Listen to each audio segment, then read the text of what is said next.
मैं आग्रह करता हूँ कि अपनी बात रखें। बहन राजू। तथागत भगवान गौतम बुद्ध को नमन करते हुए मैं बाबा साहब को नमन करती हूँ, गुरु देवी को करती हूँ और यहाँ पर उपस्थित सभी उपासक उपासिकाओं को मेरा जय भीम नमो बुद्धाय। आज वर्षावास दूसरा वर्षावास है और इस वर्षावास का हमारा जो टॉपिक रखा गया है भगवान बुद्ध का कर्म सिद्धांत।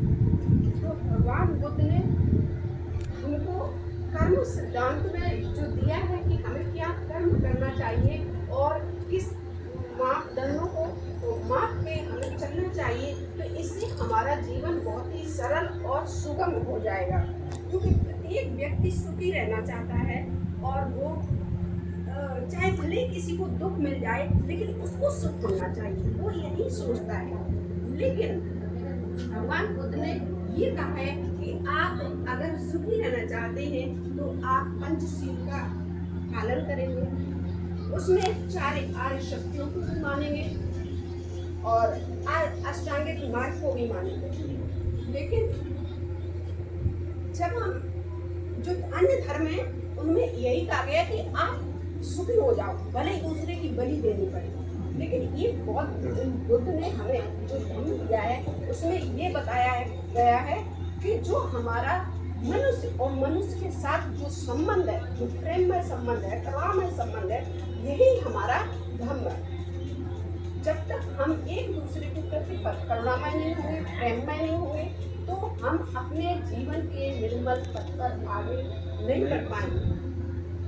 तो हमें ये जो 5 सील दिए ये बड़े हमें देखने में पढ़ने में सरल लगते हैं कि क्या है, ये तो अहिंसा है, चोरी न करना, व्यभिचार न करना, झूठ न बोलना, चुगली न करना।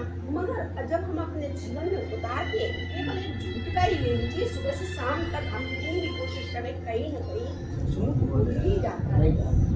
लेकिन हम इन सब को धीरे धीरे हम उतार सकते हैं, भले ही हमारा नुकसान हो जाए, इससे हमें काफ़ी फायदा भी होगा।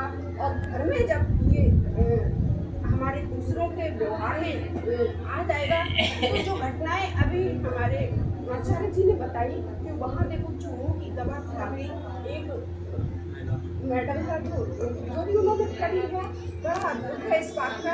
अगर वहाँ पंचशील का सच में अनुपालन हो रहा होता, वहाँ सम्यक दृष्टि होती, तो इस तरह का कोई भी व्यवहार नहीं करता। जब हमें सम्यक दृष्टि होती है, भले ही कोई झूठ एक झूठा दूसरी बात लगा दे, अगर हमें दृष्टि है तो हम जान लेंगे हाँ झूठ बोला होगा और किसी तरह उस बात को आया गया करते।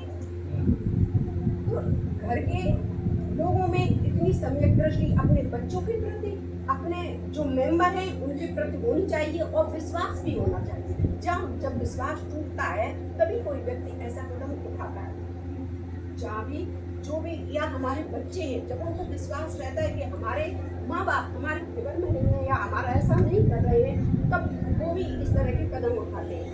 आज हमारे समाज में ज़्यादातर बच्चों की समस्याएं आ रही हैं, जो बड़े हो रहे हैं, जो पढ़ाई से भी बिछड़ रहे हैं, बिल्गाव हो रहा है उनका। जबकि हमारा समाज जो है, एक हमारे बाबा साहब ने जो हमारे सामने मिसाल पेश की है, हमारे बच्चों को उनसे भी आगे बढ़ना चाहिए और पढ़ाई के रास्ते पर आना चाहिए।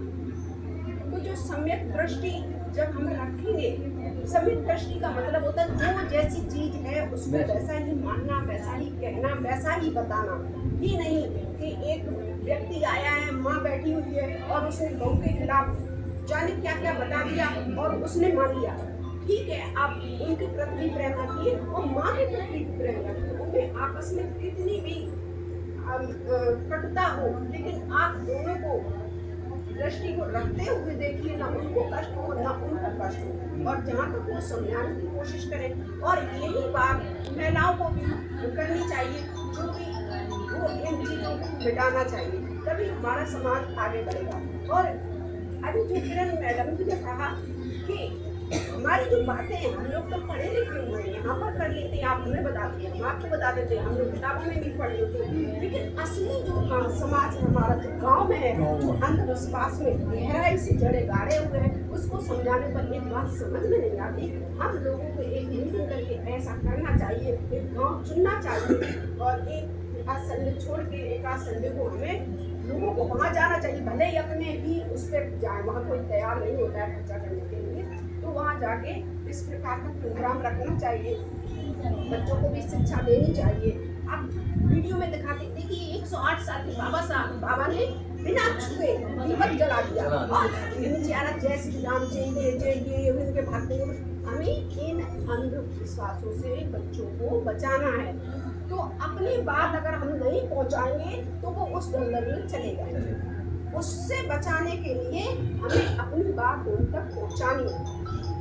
तो यही है हमारे जो तथागत गौतम ने हमें जो आर्य अष्टांगिक मार्ग दिया है, जो सम्यक दृष्टि के लिए कहा है, सम्यक संकल्प के लिए कहा है। जब हम इस तरह की जब सम्यक दृष्टि हमें हो जाएगी कि हमें हो गई है कि चलिए हम गांव में हमें इन बातों को बताएंगे, ये बातें सही है, तब हमें संकल्प भी ले लेना चाहिए। तो संकल्प लेके हमें फिर अपनी बाड़ी से इस सभी को सही बातें भी बतानी चाहिए। उसी तरह का हमें अपना जो आजीविका है वो भी एक अच्छी होनी चाहिए। ये नहीं हम चाहे किसी की चोरी करें, चाहे किसी को हम नुकसान पहुंचाएं, राज नहीं करें।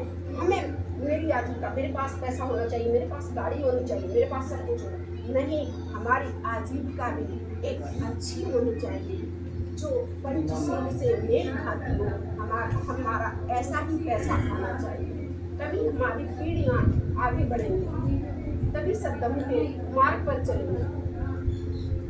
तो विचार तो बहुत है, भगवान बुद्ध ने इतना सारा हमें तो पकी पकाई खीर दे दी है। कुछ लोग तो बैठे हुए उस खीर को खा भी नहीं रहे हैं, खाना नहीं चाह रहे।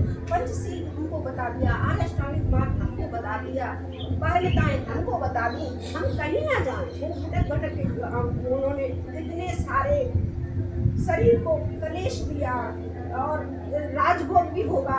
जब उन्हें पता चल गया कि ये दोनों बिंदु तो अति पारगत अति है, इन दोनों में ही हमें कुछ नहीं मिलने वाला, तब उन्होंने मध्य मार्ग निकाला और निकला हुआ मार्ग मिला है, हम उस पर चलने की कोशिश नहीं करेंगे।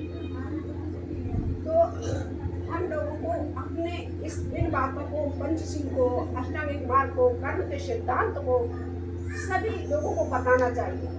जब वो जानेंगे, शराबी शराब नहीं पिएगा, जुआरी खेलेगा, बच्चे पढ़ाई में मन लगाएंगे। जब हम लोग पंचशील के बारे में जानेंगे, अभी तक तो थोड़े दिन पहले जब से ये मीडिया और ये यूट्यूब चला है, तब से इसका ज़्यादा प्रचार प्रसार हुआ है, विदेशों में तक मालूम है, लेकिन हमारे गांव में, हमारे लोगों में, हमारे परिवार में ही इतनी बड़ी बात नहीं मालूम है कि ये कितना अच्छा धर्म है। दूसरा धर्म हमें सिर्फ अपना सिखाता है कि हम आगे बढ़े और एक वर्ग और एक जाति के लोग नीचे रहें और ये हमारी गुलामी करें। लेकिन ये धर्म एक ऐसा धर्म है जो सभी को भाईचारा सिखाता है, सभी को बंधुता सिखाता है, सभी को समानता सिखाता है, चाहे वो पुरुष हो, चाहे वो नारी हो, और चाहे वो ऊंचा हो, चाहे वो नीचा हो, सभी के लिए समान। ये हमारी दी हुई प्रकृति की हवा, ये पानी सबके लिए समान है। तो फिर हम रहने के लिए, बात करने के लिए, साथ बैठने के लिए समान क्यों नहीं है? यही सब देखकर हमारे बाबा साहब ने इतना बड़ा संविधान जो लिखा है, ये सारी चीजें भगवान बुद्ध के से लेकर ही संविधान में रखते हैं। और यही एक कल्याणकारी धर्म है जो सबके कल्याण के लिए उपयोगी है।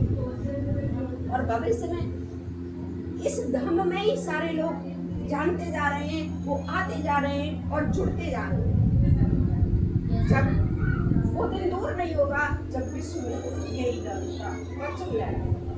इसी के साथ मैं अपनी वाणी को विराम देती हूँ। सभी को जय